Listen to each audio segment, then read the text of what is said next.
माँ बाप की सेवा करना सिर्फ बेटों का ही फर्ज है, बेटियों का नहीं।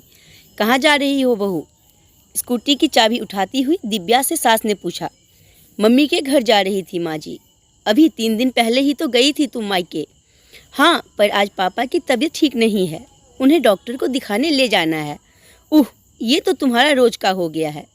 एक फ़ोन आया नहीं कि चल दी। तुम्हें तो बस बहाना चाहिए मायके जाने का, सास ने जाते जाते दिव्या को सुनाते हुए कहा।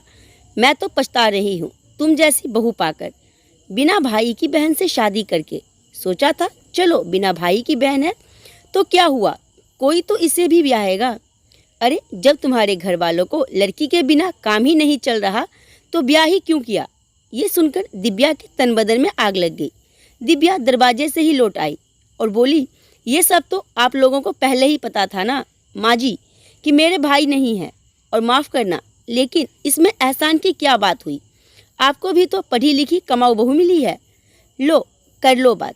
अब तो ये अपनी नौकरी और पैसों की भी धौंस दिखाने लगी। अजी सुनते हैं वेद के पापा। बहू की खटपट सुनकर बाहर से आते हुए दिव्या के ससुर जी को देखकर दिव्या की सास बोली, पापा जी मेरा ये मतलब नहीं था। माँ जी ने बात ही ऐसी की कि मेरे भी मुंह से ऐसा शब्द निकल गया। दिव्या ने स्पष्ट किया।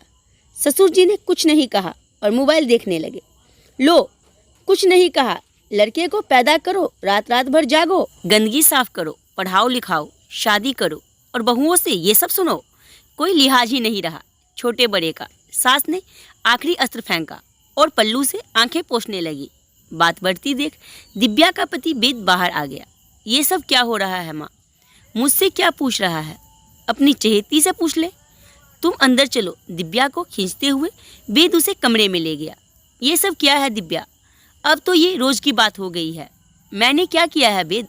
बात तो माँ जी ने ही शुरू की है। क्या उन्हें नहीं पता था कि मेरा कोई भाई नहीं है, इसलिए मुझे तो अपने माँ पापा को संभालना ही पड़ेगा? दिव्या ने रोते हुए कहा। देव बोला, वो सब ठीक है, पर वो मेरी माँ है। बड़ी मुश्किल से पाला है उन्होंने मुझे। माता पिता का कर्ज उनकी सेवा करके ही उतारा जा सकता है। सेवा ना सही, मगर तुम उनसे जरा तमीज से बात तो क्या करो। अच्छा, बाहर हुई सारी बातचीत में तुम्हें मेरी बेअदबी कहाँ नजर आई? तुम्हें ये नौकरी वाली बात नहीं कहनी चाहिए थी। हो सकता है मेरे बात करने का तरीका गलत हो, पर बात एकदम सही है वेद। और माफ़ करना, ये सब त्याग उन्होंने तुम्हारे लिए किया है, मेरे लिए नहीं। अगर उन्हें मेरा सम्मान और समर्पण चाहिए तो मुझे भी थोड़ी इज्जत देनी होगी। स्कूटी की चाबी और अपना पर्स उठाते हुए दिव्या बोली, अब कहाँ जा रही हो? कमरे से बाहर जाती हुई दिव्या से वेद ने पूछा। जिन्होंने मेरी गंदगी धोई है, मेरे लिए रात रात भर जागे हैं, मुझे नौकरी के लायक बनाया है, उनका कर्ज उतारने। दिव्या ने गर्व से ऊंची आवाज में कहा और स्कूटी स्टार्ट कर चल दी। दोस्तों, दिव्या ने सही किया या गलत? क्या माँ बाप की सेवा करना सिर्फ बेटों का ही फर्ज है, बेटियों का नहीं? अपनी राय मुझे कमेंट बॉक्स में जरूर दें। और कहानी पसंद आई हो तो वीडियो को लाइक, चैनल वीडियो को शेयर जरूर करें।